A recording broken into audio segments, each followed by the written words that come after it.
நமது ஊராட்சியில நம்ம தங்களுடைய ஆட்சியில நடக்கிறதா சாத்தியம். இந்த மாதிரி ஒரு மகத்தான திட்டங்களை தங்களுக்கு ஊராட்சி மன்றத்தின் சார்பாகவும் ஊராட்சி மக்கள் சார்பாகவும் நன்றி தெரிவித்துக் கொள்கிறேன். நீங்க வந்து நடந்துட்டு இருக்கிறதா சொல்றீங்க, ஏதாவது வேணுமா, ஏதாவது பிரச்சனை இருக்கா, குறை இருந்தா அதுதான் சொல்லுங்கன்றான். 3 கோரிக்கை இருக்குங்க. சொல்லுங்க அதை சொல்லுங்க. கோவளம் கூட்டூர்ல இருந்து கேளம்பாக்கம் ரோட் ஃபுல்லா தெரு விளக்கு வேணுங்கய்யா, இது ஒண்ணு. அது மாதிரி குன்றுகாடு பகுதியில வந்து பைப்லைன் ஈசிஆர் ஒட்டி உள்ள குன்றுகாடு பகுதிக்கு பைப்லைன் வேணுங்கய்யா. அது மாதிரி கோவளம் பகுதியை சேர்ந்த கார்மேல் நகருக்கு 100 மீட்டருக்கு சிமெண்ட் ரோடு வேணுங்கய்யா. இதை நிறைவேற்றி கொடுத்தா ரொம்ப நல்லதா இருக்குமையா. நீங்க ஏதாவது ப்ரொபோசல் கொடுத்துருக்கீங்களா? ஏற்கனவே கொடுத்துருக்கீங்களா? இந்த கிராம சபைல அது கொடுத்துருக்கோங்க. சரிம்மா, சரி, பார்த்து சொல்றேன். நன்றிமா. எங்க மக்களின் சார்பாக மறுபடியும் நன்றி. எல்லாருக்கும் நன்றிமா. அடுத்து விழுப்புரம் மாவட்டம் வாங்க. விழுப்புரம் கிராம ஊராட்சி கொண்டாங்க திருமதி ரேவதி. விழுப்புரம் மாவட்டம். ஆமா, நான் ஒரு கேள்வி கேட்டுறேன். முதல்ல தாய் மாணவர் திட்டத்தில் உங்க ஊராட்சியில் எத்தனை பேர் பயன்பெறாங்க? அதே மாதிரி 60 வயசுக்கு மேற்பட்டவங்களுக்கு ரேஷன் பொருட்கள் வீட்டுக்கு வந்து கொடுக்க சொல்லியிருக்கோம், அதெல்லாம் கொடுக்குறாங்களா? அதை பத்தி சொல்ல முடியும்? ஐயா, எங்க கிராம பகுதியில மொத்தம் 24 பேர் இந்த திட்டத்தின் மூலமா பயன்பெறாங்க. நன்றி. நன்றிங்க ஐயா. வேற ஏதாவது சொல்ல விரும்புறீங்களா? வேற ஏதாவது? ஆமாங்க ஐயா. சொல்லுங்க. மாண்புமிகு முதலமைச்சர் ஐயா அவர்களுக்கு எனது கனிவான வணக்கம். எனது பெயர் ரேவதி. நல்லா இருக்கீங்களா ஐயா? நல்லா இருக்கு. நீங்க நல்லா இருக்கீங்களா? நல்லா இருக்கேன் ஐயா. மகிழ்ச்சி. ஓம் சக்தி மகளிர் சுய குழுல உறுப்பினரா இருக்கேன். எங்க குழுவானது ஊராட்சி அளவிலான கூட்டமைப்புல இணைஞ்சிருக்கு. இதன் மூலமா எனக்கு தொழில் கடனாக சமுதாய முதலீட்டு நிதியிலிருந்து ஒரு 1.5 லட்சம் ரூபாய் கடன் கொடுத்தாங்க ஐயா. இந்த கடனை பயன்படுத்தி 2 தையல் மிஷின், ஒரு ஓவர்லாக் மிஷின் வாங்கி கடை ஒண்ணு வச்சிருக்கேன். அந்த கடையில இருந்து வரும் வருமானத்துல எனது குடும்ப செலவிற்கும் பிள்ளைங்களோட படிப்பு செலவிற்கும் நான் வாங்கி கடனையும் என்னால கட்ட முடியுது ஐயா. என்ன போல இருக்கிற 2 மகளிருக்கும் இந்த தொழிலை கத்து கொடுத்து அவங்களையும் வேலைக்கு வச்சிருக்கேன். என்னாலயும் 2 பேருக்கு சம்பளம் கொடுக்க முடியுதுன்றத பெருமையா சொல்லிக்கிறேன் ஐயா. மாண்புமிகு இந்த அளவுக்கு என்ன உயர்த்திய மாண்புமிகு முதலமைச்சர் ஐயா அவர்களுக்கு மீண்டும் ஒரு முறை நன்றியை தெரிவித்துக் கொள்கிறேன் ஐயா. வேற ஏதாவது உங்க ஊரை பொறுத்த வரைக்கும் ஏதாவது பிரச்சனை இருக்கா? ஏதாவது சொல்லணுமா? கோரிக்கை இருக்கா? ஆமாங்க ஐயா, சொல்லுங்க. 3 முத்தான கோரிக்கைகள் இருக்கு ஐயா. எங்க கிராம பகுதியில மேல்நிலை நீர்த்தேக்க தொட்டி பழுதடைந்து உடைக்கப்பட்டிருக்கு. அதை புதிதாக கட்டித்தர கோரிக்கை வைக்கிறேன் ஐயா. அதே போல கொண்டங்கில இருந்து எலிச்சத்திரம் சாலை பகுதியில மின் விளக்கு வசதி செய்து தர வேண்டியும் கோரிக்கை வைக்கிறேன் ஐயா. மேலும் கொண்டங்கி முதல் தொகைப்பாடி வரி உள்ள சாலை பகுதியில தடுப்பு சுவர், வெள்ள தடுப்பு சுவர், மழைக்காலங்கள்ல வெள்ளம் வரதுனால வெள்ள தடுப்பு சுவர் கட்டி தர வேண்டியும் அன்புடன் கேட்டுக்கொள்கிறேன் ஐயா. மேலும் சார் ஒரு தகவல் ஐயா. சொல்லுங்கம்மா. எங்க மகளிர் குழு வந்து கொரோனா டைம்ல ஒரு 7 லட்சம் ரூபாய் வந்து சமுதாய கூட்டுறவு சங்கம்ல வங்கி கடன் வாங்கியிருந்தோம். தாங்கள் ஆட்சிக்கு வந்ததுனால எங்களுக்கு அந்த கடன் தள்ளுபடி ஆயிற்று. அதை எங்க மக்கள் சார்பா உங்களுக்கு நன்றியை தெரிவித்துக் கொள்கிறேன் ஐயா. மக்களுக்கு பல்வேறு மகத்தான திட்டங்களை அளிக்கின்ற மாண்புமிகு முதலமைச்சர் ஐயா அவர்களுக்கு மீண்டும் ஒரு முறை நன்றியை தெரிவித்து வணக்கத்தையும் தெரிவித்துக் கொள்கிறேன் ஐயா. உங்க ஊருக்கு அந்த கேம்ப்லாம் வந்துச்சாமா? இப்ப அனுப்பிச்சு கேம்ப்லாம் 2 முறை நடைபெற்றது ஐயா. ஜூன் 12ஆம் தேதி ஒரு முறையும் செப்டம்பர் 12ஆம் தேதி ஒரு முறையும் நடைபெற்றது ஐயா. நீங்க போயிருந்தீங்களா? ஃபுல்லா அது பெண்டிங்ல இருந்தீங்களா? 2 நான் போயிருந்தேன் ஐயா. எல்லாம் கரெக்டா நடந்துச்சா? ஒன்றும் பிரச்சனை இல்லையா? எல்லாமே நல்லபடியா நடந்தது ஐயா. சரிம்மா. நன்றிம்மா. நன்றி. அடுத்தது கோயம்புத்தூர் வாராப்பட்டி கிராம ஊராட்சி திரு இளமுருகன். மாண்புமிகு தமிழக முதலமைச்சர் ஐயா அவர்களுக்கு வணக்கம் ஐயா. வணக்கம். நல்லா இருக்கீங்களா? நாங்க நல்லா இருக்கிறோம். மக்களும் சிறப்பா இருக்காங்க, சந்தோஷமா இருக்காங்க. சரி, உங்க ஊர்ல சாலை வசதிகள் முழுமையா செய்யப்பட்டிருக்கா? சொல்லுங்க. தற்போது வந்துங்க ஐயா, தமிழக முதல்வரின் சாலை சீரமைப்பு திட்டத்தின் மூலியமா புதிய 3 சாலைகள் அமைச்சிருக்காங்க ஐயா. அந்த சாலை மூலியமா விவசாயிகள் வந்து பாலுக்கு போறவங்க மற்றும் காய்கறி கொண்டு போறவங்க எல்லாம் வந்து சிறப்பா பயனடைகிறாங்க. அந்த சாலை வசதி நல்லபடியா இருக்குங்க ஐயா. சரி, அப்போ நீங்க ஏதாவது சொல்ல விரும்புறீங்களா? இளமுருகன், நீங்க ஏதாவது சொல்ல விரும்புறீங்களா?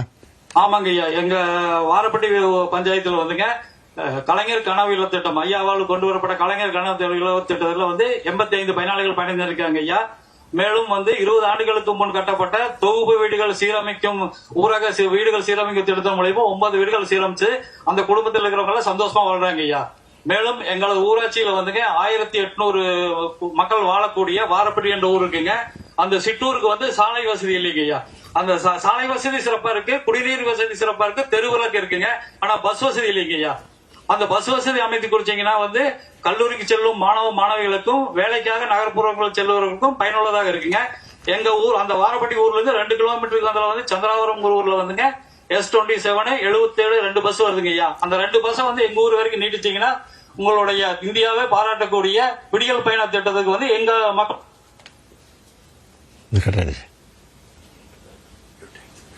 அங்க வந்து 145 மாணவ மாணவிகள் படிக்கிறாங்க ஐயா.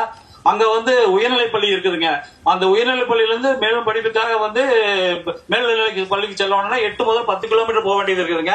எனவே சுல்தான்பேட்டையில் உள்ள பள்ளியை உயர்நிலைப் பள்ளியை மேல்நிலைப் பள்ளியாக தரம் உயர்த்த வேண்டும் என்று பொதுமக்கள் சார்பாக கேட்டுக்கலைங்க.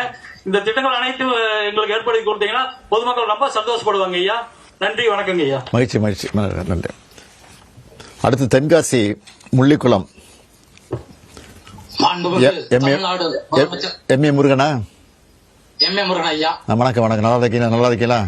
வணக்கம் ஐயா. வணக்கம், நல்லா இருக்கல ஐயா. நீ தலைவர் முள்ளிக்குளம் ஊராட்சி தலைவரா? ஆமா ஐயா, ஆமா ஐயா. அப்புறம் 2025-26 ஆண்டுல அனைத்து கிராம அண்ணா மதம் திட்டத்துல 37 லட்சம் ரூபாய் மதிப்பீட்டுல எடுக்கப்பட்டுள்ள பணிகள் எடுக்கப்பட்டிருக்காங்க. நிறைய பணிகள் அதெல்லாம் முடிச்சிட்டாங்களா? அந்த பணிகள் எந்த இல்ல பணிகள் முடிக்கப்பட்டு பாக்கி இருக்கா? இல்ல ஐயா, 4 பணிகள் முடிக்கப்பட்டுள்ள ஐயா. என்னென்ன பணிகள்? துறைச்சாமரத்துல வந்து சிமெண்ட் சாலை அமைக்கப்பட்டுள்ளது. சரி. முள்ளிக்குளத்துல வந்து முத்தாலாம் குளத்துல ஃபேவர் சாலை அமைக்கப்பட்டுள்ளது. புதிய ரேஷன் கடை எங்கள் ஊருக்குள்ள புதிய ரேஷன் கடை அமைக்கப்பட்டுள்ளது. சரி. சாலையோர தெருவிளக்குகள் வந்து 25 தெருவிளக்குகள் அமைக்கப்பட்டுள்ளது ஐயா. சரி, வேற ஏதாவது நீங்க சொல்ல விரும்புறீங்களா? ஐயா, தங்களுடைய ஆட்சியில வந்து காலை சிற்றுண்டி உணவு திட்டத்தின் மூலம் 32 மாணவர்கள் பயன்பெற்றுள்ளனர். தாய்மானவர் திட்டத்தின் மூலம் 100 பயனாளிகள் பயன்பெற்றுள்ளனர். மக்களை தேடி மருத்துவ திட்டத்தின் கீழ் 160 பேர் பயன்பெற்றுள்ளனர். மகளிர் உரிமை தொகையின் கீழ் 345 பேர் பயனடைந்துள்ளனர். எனவே தங்களுடைய சிறப்பான ஆட்சியில் சிறப்பான திட்டங்கள் மக்களுடைய மகிழ்ச்சியை ஏற்படுத்தியுள்ளது. எனவே எங்களுடைய முள்ளிக்குளம் ஊராட்சி மன்றத்தின் சார்பிலும் ஊர் பொதுமக்கள் சார்பிலும் நன்றி கலந்த வணக்கத்தை தங்களுக்கு தெரிவித்துக் கொள்கிறேன் ஐயா. அப்புறம் மகளிர் உரிமை திட்டத்தை சொன்னீங்க. மகளிர் உரிமை திட்டத்தில் சில விடுபட்டு போச்சுன்னு ஒரு குறை இருக்கு. அது லிஸ்ட் கேட்டோம். லிஸ்ட் எடுத்திருக்காங்களா? அதெல்லாம் எடுத்திருக்காங்க ஐயா. உங்களுடன் ஸ்டாலின் முகாம்ல 135 பேர் கொடுத்திருக்காங்க ஐயா. அந்த ஸ்டாலின் எடுத்துட்டு ஐயா. சரி சரி சரி சரி, வேற ஏதாவது சொல்ல விரும்புறீங்களா? ஐயா, எங்களுடைய கோரிக்கையில் ஒரு 3 கோரிக்கை இருக்கு ஐயா. சொல்லுங்க ஐயா. எங்க முள்ளிக்குளத்துல வந்து முத்தாலாமன் கோயில்ல ஒரு ஃபேவர் பிளாக் சாலை போட வேணும். அடுத்து அங்கன்வாடிக்கு செல்லும் பாதையில வந்து சிமெண்ட் சாலை போடணும். அடுத்து பசன கோயில் தெருவில் வந்து 40 குடிநீர் இணைப்புகள் தர வேண்டும் ஐயா. இதை கண்டிப்பாக நீங்க எங்களுக்காக வேண்டி செஞ்சிருந்தா எங்கள் மக்கள் அனைவரும் உங்களை பாராட்டுவார்கள் ஐயா. நன்றி, வணக்கம் ஐயா. நன்றி நன்றி. அடுத்து தஞ்சாவூர் திருமலை சமுத்திரம் திரு குணசேகரன். வணக்கம் ஐயா. வணக்கம் வணக்கம். வணக்கம், நல்லா இருக்கீங்களா? நல்லா இருக்கு ஐயா. சரி, சொல்லுங்க. உங்கள் பகுதியில இந்த ஆண்டு மழை பெஞ்சிருக்கா? போதிய அளவு மழை பெஞ்சிருக்கா? வந்து தொடக்க வேளாண்மை கூட்டுறவு வங்கி இருக்கிறது.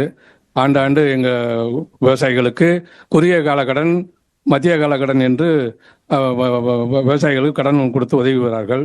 நானெல்லாம் குறுகிய கால கடன், வட்டியில்லா கடன் 10 மாதத்துல திருப்பி செலுத்த வேண்டிய வட்டியில்லா கடனை பெற்று நெல் சாகுபடி செய்து அந்த கடனை திருப்பி அடைத்து பெரும் ஒத்தாசையாக இருக்கு. மேலும் கலைஞர் தொகுப்பு வீடு திட்டத்தில் காங்கிரீட் வீடு 8 வீடு கட்டி கொடுத்துருக்கீங்க. அது ரொம்ப சிறப்பாக இருக்குது. புதுசாக பழைய தொகுப்பு வீடெல்லாம் புதுப்பிச்சு கொடுத்துருக்காங்க, ஒரு 7 வீடு. அது ரொம்ப நல்லா இருக்குது. மேலும் எங்கள் கிராமத்தில் வந்து மேம்படுத்தப்பட்ட சுமார் 1700 நூல்கள் உள்ள மிக சிறப்பான நூலகம் இயங்குகிறது. அது பள்ளி சிறார்கள், கல்லூரி மாணவர்கள், எங்களை போன்ற பெரியவர்கள் தினசரி நாளிதழ்கள் படிப்பதற்கு சிறப்பாக இருக்குது. மேலும் அந்த தங்கமகன் புதுமை பெண் திட்டத்தில் எங்கள் கிராமத்து பிள்ளைங்கள் 12ஆம் வரைக்கும் அரசு உதவியோடு பயின்று மேலும் அவர்கள் கல்லூரியில் படிக்கும்போது அவர்களுக்கு மாதம் 1000 ரூபா தொகை கொடுக்கறது ரொம்ப சிறப்பாக இருக்குது. அதெல்லாம் ரொம்ப போற்றுதல் உரியாக இருக்குது.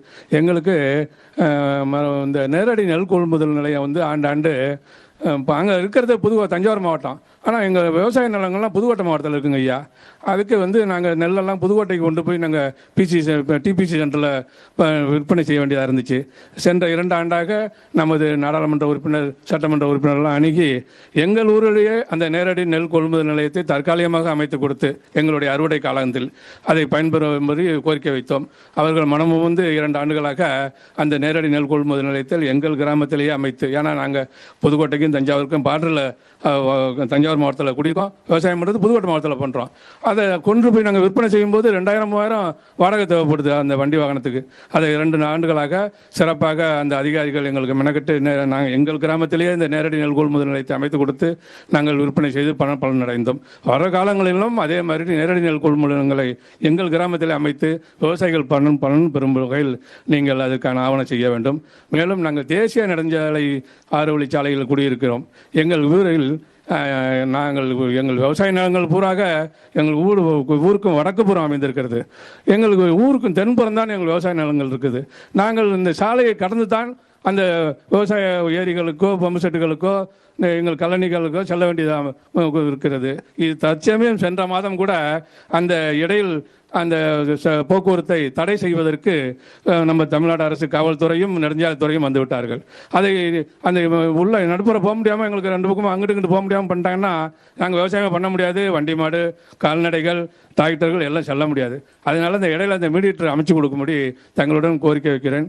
மிக்க நன்றி ஐயா. நன்றி. இப்போ நான் பல்வேறு உட்காருங்க. நன்றி, உட்காருங்க. இப்போ நான் கிளம்புறேன், ஏன்னா பல்வேறு பணிகள் இருக்கு எனக்கு. உங்கள் கிராமத்தில் தேவையான முக்கியமான 3 தீர்மானங்களை கொடுக்க சொல்லியிருக்கோம். அது தீர்மானமாக போட்டு நீங்கள் நிறைவேற்றி அங்கே கொடுத்துருங்க. அதை நான் முன்னெடுக்கக்கூடிய முயற்சியில் நிச்சயமாக அதிகாரிகள் ஈடுபடுவாங்க. சரிங்க ஐயா. அப்புறம் அங்கே இருக்கிற அமைச்சர்கள், சட்டமன்ற உறுப்பினர்கள், நாடாளுமன்ற உறுப்பினர்லாம் வந்திருப்பாங்க. அவங்கக்கிட்டே இதெல்லாம் சொல்லிட்டு போங்க. ஏன்னா எல்லாம் அதே மாதிரி ஃபாலோ பண்ணீங்க. நன்றி சொல்லிடுங்க. மாண்புமிகு வணக்கம்.